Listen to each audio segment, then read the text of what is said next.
오늘 보신 말씀은 구약성경 583면에 열왕기하 13장 1절부터 13절 말씀까지를 제가 한 절 읽고 여러분들 한 절 읽고 교독하며 읽도록 하겠습니다. 제가 가지고 있는 성경은 구약성경 583면에 열왕기하 13장 1절부터 13절 말씀까지를 제가 한 절 읽고 여러분들 한 절 읽고 교독하며 읽도록 하겠습니다. 유다왕 아하시아의 아들 요아스의 제23년에 예후의 아들 요호아하스가 사마리아에서 이스라엘 왕이 되어 17년간 다스리며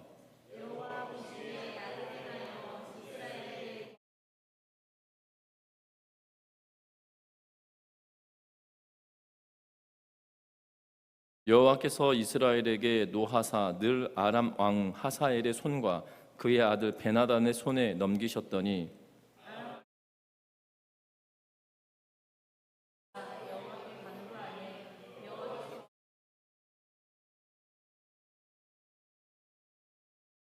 여호와께서 이에 구원자를 이스라엘에게 주심에 이스라엘 자손이 아람 사람의 손에서 벗어나 전과 같이 자기 장막에 거하였으나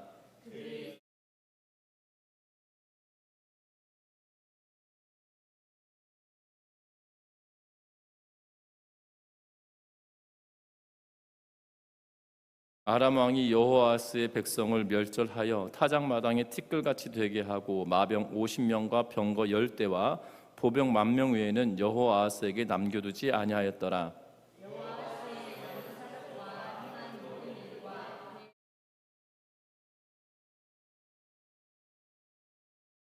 여호아스가 그의 조상들과 함께 잠에 사마리아에 장사되고 그 아들 요아스가 대신하여 왕이 되니라.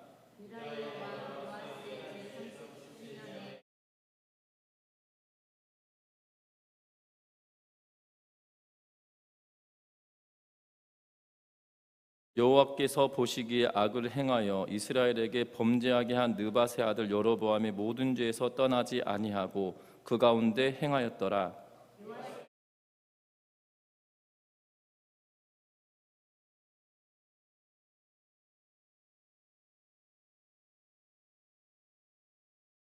같이 읽습니다. 요아스가 그의 조상들과 함께 잠에 이스라엘 왕들과 함께 사마리아에 장사되고 여로보암이 그 자리에 앉으니라. 아멘.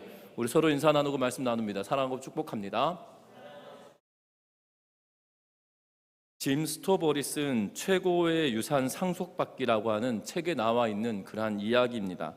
해밀턴 변호사는 레드 스미스의 유언장을 통해 그의 자녀들에게 유산을 상속하려고 합니다. 그리고 이 유언장을 읽으면서 각각의 자녀들에게 재산 분배를 하고 있는 것을 보게 되는데 마지막으로 남은 사람은 조카 손자였던 제이슨 스티븐슨입니다. 이 제이슨 스티븐슨에게 이 마지막 유언을 남겨야 되는데 앞에 그의 레드 스미스의 아들들 그리고 그의 손자들을 다 이렇게 재물을 나누어 주는 것을 보고 난 이후에 이 사람이 이렇게 생각합니다. 조카 손자였던 제이슨 스티븐슨이 나에게 올 것은 하나도 없네 라고 생각하며 그 자리를 떠나려고 합니다. 그러면서 마음속으로 이렇게 생각합니다. 그 짠돌이 영감이 나한테는 한 푼도 안 남겨줄 줄 알았어. 나를 그렇게 미워하더니 라고 하면서 조용히 말을 뱉고 나가려고 하던 그 순간에 해밀턴 변호사는 제이슨에게 할아버지가 최고의 유산을 주겠다고 약속했다고 말합니다. 그런데 그 약속에는 조건이 있다라고 이야기하면서 한 달에 한 번 할아버지의 명령을 따라 주는 이 숙제를 잘 수행해야 된다는 겁니다.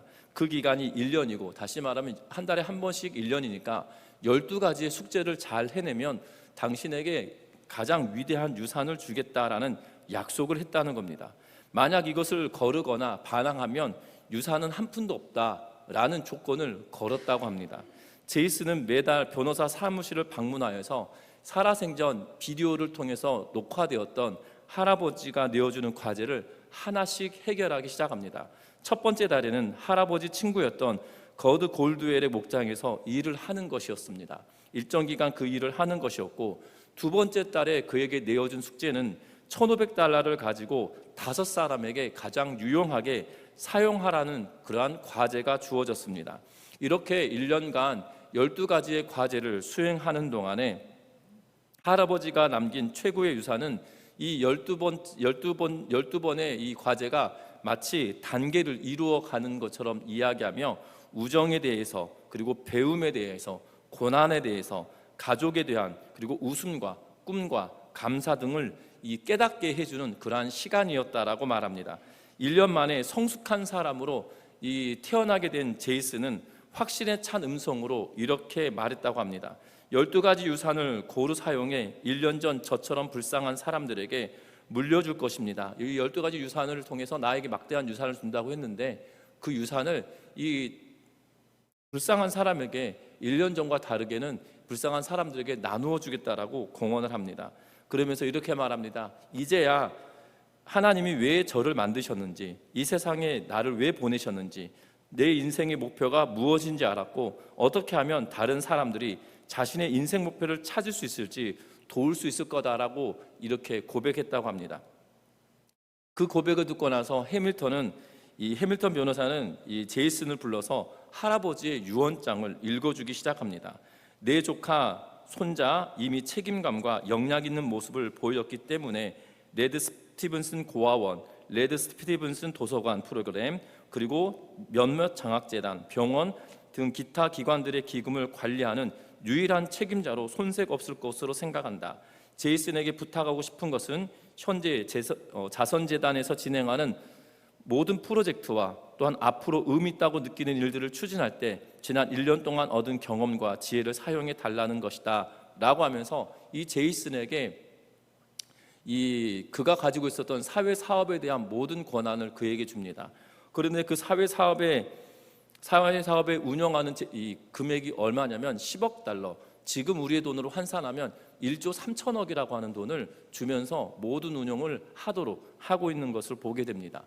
그 할아버지가 죽기 전에 이미 그를 알아보았던 걸로 보여지고, 그리고 1년 동안 12가지의 이 일들을 수행함으로 그가 더욱더 성숙해진 그러한 사람이 된 것으로 여겨지고, 그 과제를 잘 수행했기 때문에 막대한 유산 1조 3천억 그러면 우리는 느낌이 오지 않지 않습니까?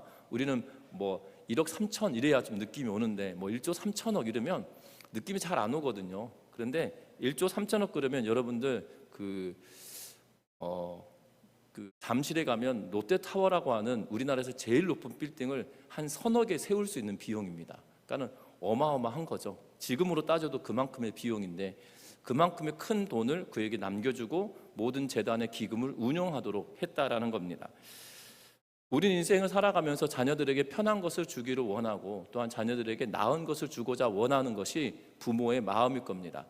만약 이 우리나라에 잘 살아보세라고 하는 노래가 저 어렸을 때 참 많이 들었고 많이 불렀거든요.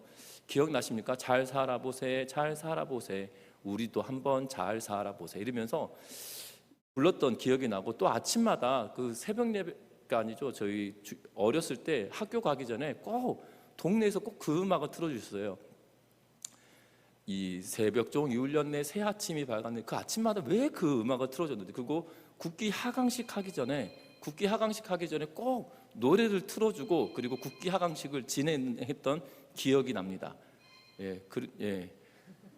저만 그런 것이 아니죠. 여러분들도 다 공감하시지 않습니까? 그때만 하더라도. 그래서 저 어렸을 때 4살 5살 때 모모는 철부지, 모모는 무지개, 모모는 새벽 쫓아가는 시계바늘이다 그러면서, 그 어렸을 때 한 글자도 모르는데 그 면사무소에서 틀어주는 그 노래 때문에 국기 하강식 하기 전에 꼭 모모는 철부지, 모모는 무지개 그 노래를 틀어줘가지고 입에 달고 살았던 기억이 납니다. 제가 4살 5살 때의 노래인데 아직까지 기억하는 거 보면 조기 교육이 참 대단한 것 같아요. 하여튼간에 그랬습니다. 그러면서 우리 조상들이, 이 믿음의 선배들도 마찬가지지만 60년, 70년대 살았던 우리의 믿음의 선조들은 뭐라고 이야기하냐면, 내 자식은 굶지 않게 키우겠다라는 일념하에 정말 몸이 부서져라 하고 노력했던 그러한 시대를 여러분들 다 사시지 않으셨습니까? 분명한 것은, 그래서 우리 권사님들, 집사님들이 정말 이 너무나도 모진 세월을 사셨기에 몸이 아픈 거는 당연할 것처럼 여겨집니다. 정말 기계도 그렇게 돌리면 정말 10년도 못 가서 고장 날 거예요. 자동차를 그렇게 썼으면 폐차를 해도 2-3번 폐차했을 겁니다. 그런데 사람이 몸이기 때문에 하나님께서 주신 수명이 있고 생명이 있어서 지금도 힘들고 어렵지만, 그럼에도 불구하고 자녀에게 남겨주는 것이 무언가 있는 것을 바라기 때문에 애를 쓰고 수고하는 것 아니겠습니까? 그런데 오늘 성경의 말씀에 보면 물려주는 것이 있는데 특별히 이스라엘 왕 여호아하스에 대한 이야기를 하면서 오늘 성경을 잘 보시면 굉장히 독특합니다. 뭐가 독특하냐면 여호아하스의 일생에 역대지략에 기록되었던 내용이 뭐냐면 전쟁밖에 없어요. 그러니까 그가 행했던 것은 전쟁밖에 없습니다. 그리고 그의 아들 이 북이스라엘 왕 요아스도 남유다 왕 요아스와 이름이 똑같은데요. 북이스라엘 왕 요아스도 뭐를 하고 있냐면 12절 말씀에 보면 요아스의 남은 사적과 행한 모든 일과 유다 왕 아마샤와 싸운 그의 업적은 이스라엘 왕 역대지략에 기록되지 아니하였느냐라고 하면서 이 요아스를 평가할 때 딱 그거 한 줄이에요. 아마샤하고 싸운 거 말고는 한 게 뭐 있어? 이런 느낌이거든요. 그의 아버지 여호아하스도 아람과 끊임없이 전쟁을 합니다. 그래서 뭐라고 기록하고 있냐면 3절 말씀에 보면 이스라엘에게 노하여 늘 아람 왕 하사엘의 손과 그의 아들 베나단 손에 넘기셨다. 다시 말하면 아람과 끊임없는 전쟁을 하는 것이 여호아하스의 일이었던 거예요. 아버지도 전쟁으로 아들도 전쟁밖에 되어지지 않는, 마치 콩 심은 데 콩나다 팥 심은 데 팥났다 이런 느낌으로 말하고 있는 것을 보게 된다는 겁니다. 분명한 것은 이 여호아하스가 정말 남길 게 이것밖에 없었을까, 전쟁을 치르는 것밖에 남지 않았었을까라는 거죠.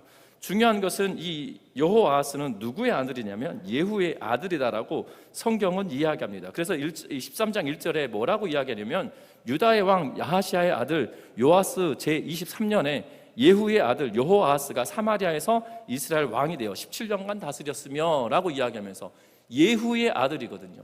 이 예후의 아들이다라고 이야기하면서 예후가 그나마 하나님의 뜻을 쫓아갔지만 여로보암의 길을 떠나지 않았다라고 평가를 받으며 결국 그가 죽음을 맞이했는데요. 그럼에도 불구하고 그가 사마리아에서 왕이 되었다라고 이야기하며 그의 아버지 길을 아예 쫓지 않고 하나님을 멀리하였던 그러한 모습을 보게 됩니다. 그래서 2절에 뭐라고 이야기하냐면 여호와 보시기에 악을 행하여 이스라엘에게 범죄하게 한 느밧의 아들 여로보암의 죄를 따라가고 라고 이야기하면서, 그리고 거기를 떠나지 않았다라고 하면서 아버지가 하나님의 말씀을 쫓아 살았던 그것을 본받은 것이 아니라 그러니까 느밧의 아들 여로보암의 죄를 따라갔던 그 모습만 기억하고 있고, 또 그것으로부터 떠나지 않았기 때문에 하나님께서 징계의 목적으로 노하셔서 그들에게 전쟁만 있게 만들었다라고 이야기하고 있는 것을 보게 된다는 거예요. 분명한 것은 이런 안타까운 상황으로 내몰려지는 정말 하나님의 진노로 북이스라엘 땅에 아람과 끊임없는 분쟁이 일어나고 있는 상황, 그리고 그의 아들 요아스는 남유다의 아마샤 왕과 끊임없는 싸운 것 외에 뭐 자랑할 게 있느냐라고 이야기할 만큼 되어지는 이러한 상황이 되어졌다는 겁니다.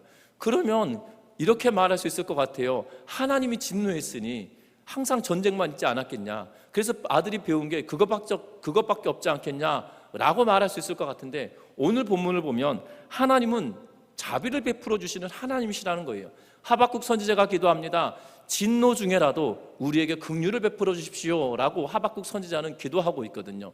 진노 중이라고 할지라도 하나님은 그들에게 긍휼을 베풀어 주시는 하나님이신 것을 분명하게 보여줍니다. 특별히 같이 한번 읽어봅니다. 4절 말씀 같이 한번 읽어보겠습니다. 4절의 말씀입니다. 아람 왕이 이스라엘을 학대함으로 여호아하스가 여호와께 간구하매 여호와께서 들으셨으니 이는 그들이 학대받음을 보셨음이라. 아멘. 오늘 성경에 보면 아람 왕이 이스라엘을 학대함으로 여호아하스가 하나님께 여호와께 간구합니다. 그랬더니 뭐 하셨다고 기록합니까? 여호와께서 들으셨다. 그리고 어떻게 하셨습니까? 그들의 학대받음을 보셨다 라고만 그친 것이 아니라 그 다음 구절인 5절의 말씀에 보면 같이 한번 읽어봅니다. 여호와께서 이에 구원자를 이스라엘에게 주심에 이스라엘 자손이 아람 사람의 손에서 벗어나 전과 같이 자기 장막에 거하였으나. 아멘. 오늘 이 말씀에 보면 여호와께서 지금 아람과의 전쟁에서 너무나도 힘드니 여호아하스가 하나님께 구하는 거예요. 하나님 힘듭니다. 나 좀 도와주세요 라고 기도했을 것 같습니다. 하나님 나 너무나도 힘듭니다. 이 백성을 너무나도 불쌍히 여겨주십시오 라고 하나님께 간구한 걸로 보여집니다. 그랬더니 하나님께서 이스라엘 백성들이 학대받음을 보시고 하나님께서 긍휼을 베풀어 주셔서 구원자를 이스라엘에 보내주셨다라고 이야기하고, 그로 말미암아 아람 사람의 손에서 잠시 잠깐 벗어나게 하셨다라고 이야기하고, 그리고 벗어나 전과 같이 자기 장막에 거하였으며 라고 기록하고 있는 것을 보게 되어져요. 자기 장막이라고 하는 것은 자기가 살고 있는 그런 텐트, 이렇게 생각할 수 있겠지만 자기의 집으로 돌아갔다라는 의미인 거예요. 여러분들 전쟁이 일어나면 모든 사람의 적정 연령이 있지 않습니까? 예를 들면 만 41세 이하의 사람들은 만 41세 민방위도 끝나버리죠. 만 41세면 예비군에 동원되어지는 병력은 다 예비군으로 가게 되고, 민방위로 빠지게 되는 사람들은 민방위로 가게 되고, 전시 상황이 되면 그렇게 다 동원되고 징집되어지게 되는 것을 보게 됩니다. 마찬가지입니다. 고대 사회도 현대 사회도 마찬가지로 다 전쟁이 나면 남자들은 다 전장으로 동원되어지는 것은 당연한 일일 것입니다. 그랬던 그들이, 여러분들 오늘 성경을 보면 이 여호아하스 시대에 끊임없는 전쟁이었거든요. 집으로 돌아갈 일, 때로는 전사하지 않으면 돌아갈 수 없는 그러한 상황인 것처럼 보여지는 그런 안타까운 학대받는 세대였다는 거예요. 그런데 그들이 고향 땅으로 돌아갔다는 것은 얼마나 복된 일이겠습니까? 그런데 놀라운 것은 하나님께서 그들에게 긍휼을 베풀어 주시고 은혜를 베풀어 주셨다는 거예요.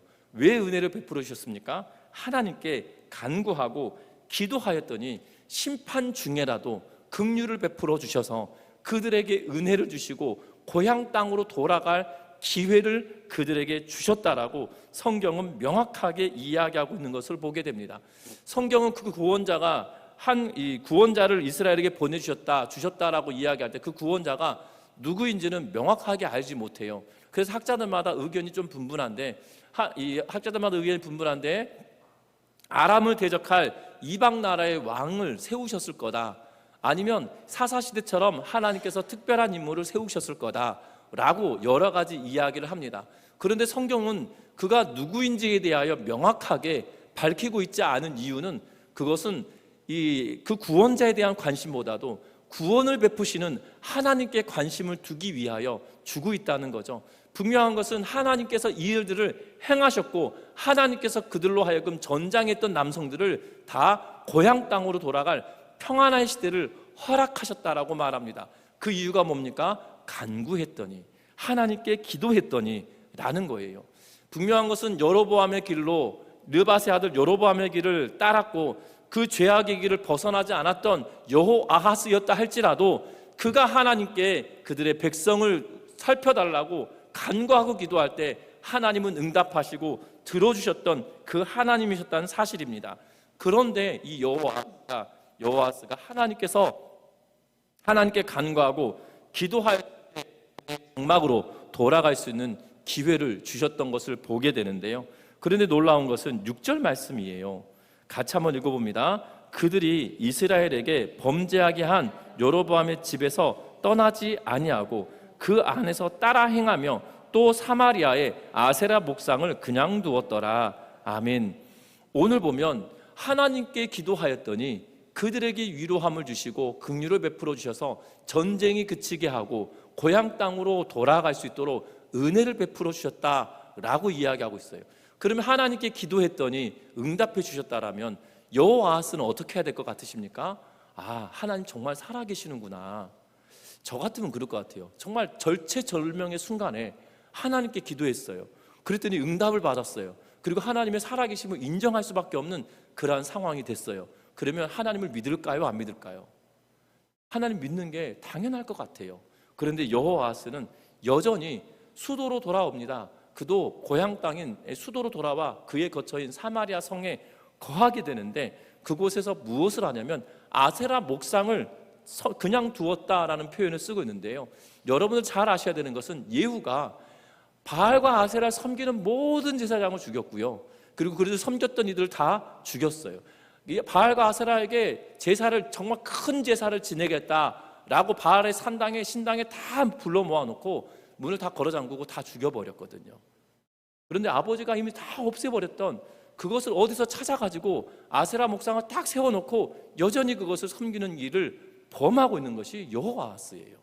여러분들 혹여나 집에 그것을 갖다 놓았던 손 쳐도, 그의 수도에 아세라 목상을 갖다 놓았다 손 쳐도 아버지가 행하였던 일들을 기억하고, 내가 하나님께 기도했더니 하나님께서 응답하셨어, 되지 못할 일이 되게 되었어, 정말 하나님은 살아계셔 라고 고백할 수밖에 없는 상황이었다라면, 지금 저자는 그것에 집중하고 있거든요. 구원자가 누구인지 밝히지 않으며 하나님께서 일을 행하셨다라고 명확하게 말하고 있는 것을 보게 되어져. 그러면 고향 땅에 돌아가서 하나님을 섬기는 것이 마땅할 것임에도 불구하고 어디서 가져왔는지 아세라 목상을 그냥 두고, 여기서 그냥 두었다는 표현은 그냥 세워놓았다는 의미가 아니에요. 그것을 섬기고 그것을 섬기고 추앙하였다, 섬겼다라는 의미로 사용하고 있는 것을 보게 됩니다.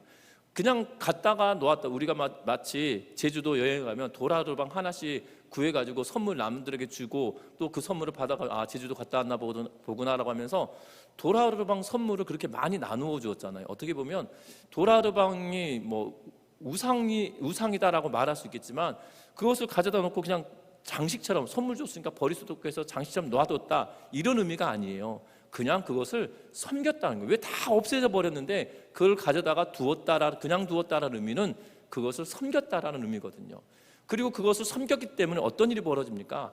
뒤에 7절 말씀에 아람 왕이 여아하스의 백성을 멸절하여 타작마당에 티끌같이 되게 하고 마병 50명과 병거 10대와 보병 10,000명 외에는 여호아하스에게 남겨두지 아니하였더라. 아멘. 정말 다시 한번 전쟁이 벌어집니다. 아람 왕이 다시 한번 전쟁을 일으켜서 그가 비참함과 초라함으로 만들어 버렸다는 거예요. 하나님을 잃으면 모든 것을 잃어버리게 된다는 거죠.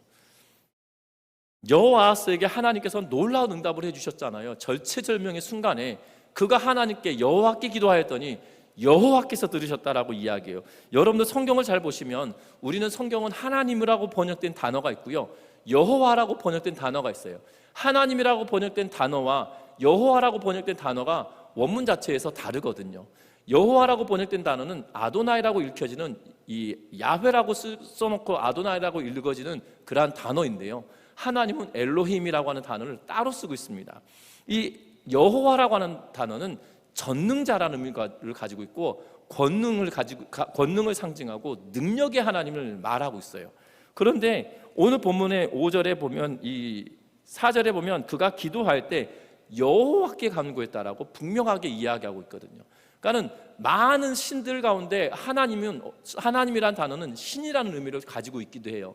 그러니까 신에게 기도했다가 아니라 딱 찍어서 여호와 하나님, 그들의 주인 되었던 이스라엘을 이끄시고 이스라엘을 세우신 그 여호와 하나님께 기도했다라고 명확하게 이 저자는 이야기하고 있거든요.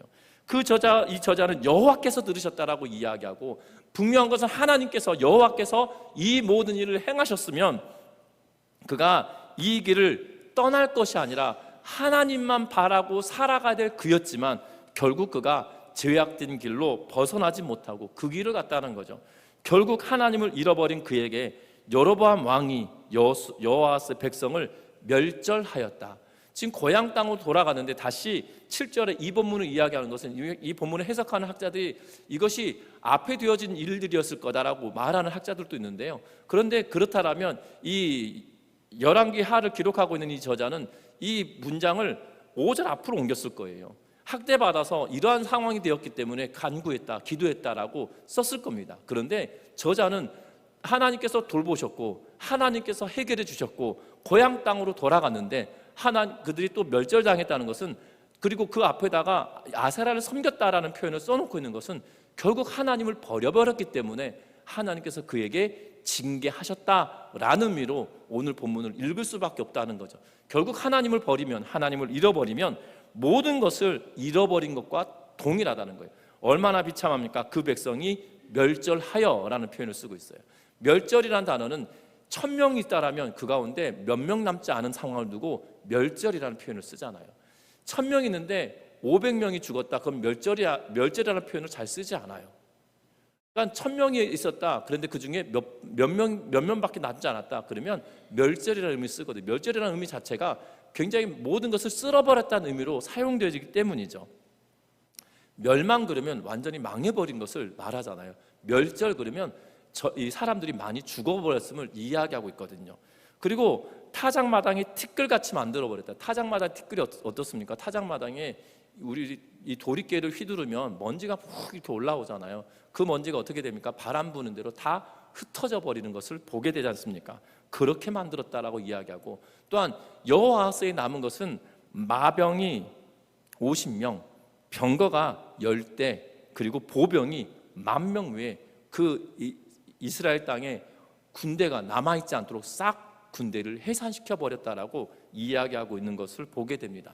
여기서 당시는 군대가 중앙군처럼 있던 시대가 아니기 때문에 전쟁을 치를 만한 사람을 10,000명밖에 남겨지 않았다라는 의미로, 그래서 멸절이라는 의미로 사용한 걸로 보여진다는 거예요. 그렇게 징계하신다는 거예요. 여러분들, 하나님께 간구했음에도 불구하고 하나님이 은혜를 베풀어 주지 않았다, 그러면 그가 그 길로 쭉 갔다고 그래도 믿겠어요. 그런데 그의 인생의 중간에 하나님 여호와께 기도했더니 여호와께서 붙들어 주셨고 여호와께서 지켜주셨다라는 거잖아요. 그런데 그 아들이 여호아하스가 죽고 나서 북이스라엘도 요아스가 사마리아에서 왕이 되어서 16년간 다스렸다라고 이야기하는데, 그에게 주어진 것은 뭐라고 이야기하냐면 그 악행을 답습했다라고밖에 여겨지지 않죠. 11절 말씀에 보니까 이렇게 말합니다. 여호와께서 보시기에 악을 행하여 이스라엘에게 범죄하게 한 느밧의 아들 여로보암의 모든 죄에서 떠나지 아니하고 그 가운데 행하였더라. 아멘. 여러분들, 2절 말씀하고 이 11절 말씀하고 토시가 다른 게 몇 자가 있을까요? 똑같습니다. 그러니까 여호와 보시기에 악을 행하여 느밧의 아들 여로보암의 죄를 따라가고, 여기서는 이스라엘에게 범죄하게 한이라고 하는 단어가 싹 들어가 있죠. 그것 말고는 거의 흡사한 문장을 이루면서 아버지와 똑같은 길을 걸어갔다라고 말하고 있는 것을 보게 됩니다. 아버지와 똑같은 길을 걸어갔는데 결국 무엇만 남았냐? 남유다 아마샤하고 전쟁하는 것밖에 그에게 내세울 만한 업적은 하나도 없다라고 성경은 이야기하고 있는 것을 보게 된다는 겁니다. 저와 여러분들 기억하셨으면 합니다. 이스라엘 통치자였던 여호아하스 그리고 그의 아들 요아스는 같은 길을 걷고 있다는 거예요. 그런데 아버지가 그 아들에게 정말 하나님을 섬기고 하나님께 기도하였던, 여호와께 기도하였던 그것을 보여주었을 것임에도 불구하고 남은 것은 아무것도 없었다는 거죠. 여러분들 기억할 것은 정말 믿음으로 살아내므로 우리가 무엇을 남길 것인지 고민하며 나아갈 수 있는 우리 모든 성도님들 되시기를 주의 이름으로 부탁합니다. 말씀을 맺으려고 합니다. 부모의 실패가 자녀에게 반복되는 것은 그것을 성찰하지 못하기 때문이라는 거죠. 부모는 재산이 아니라 자신의 신앙의 인격과 신앙의 삶을 유산으로 물려줄 수 있어야 된다는 겁니다. 자녀는 부모의 삶을 이 거울 삼아서 살아가게 된다는 거죠. 그래서 저와 여러분들 자녀들이 부모의 과오를 답습하지 않도록 성찰하며 신앙생활해 갈 수 있는 우리 모두가 되시기를 주의 이름으로 부탁드립니다. 먼저는 내가 하나님의 말씀을 거울 삼아서 날마다 우리 자신을 돌이켜 보아야 된다는 거예요. 내 자신을 돌이켜 보아야 된다는 거고, 그래서 하나님께로 더욱더 가까이 나아가도록 만들어야 된다는 거고, 그리고 나서 내가 살아가는 신앙의 그 걸음걸음을 그냥 너 이거 해야만 해가 아니라 내 삶의 모습으로 보여주고 드러낼 때 그것이 참된 교훈이 된다는 걸 기억하면서 저와 여러분들이 믿음의 길을 묵묵하게 걸어낼 수 있는 우리 모든 성도님들 되시기를 주의 이름으로 부탁드립니다. 자녀는 부모의 등판을 보고 성장한다라고 이야기를 합니다. 부모가 어떤 길을 걸었느냐에 따라 그 자녀도 그 길을 걷게 된다라고 이야기하고 있거든요.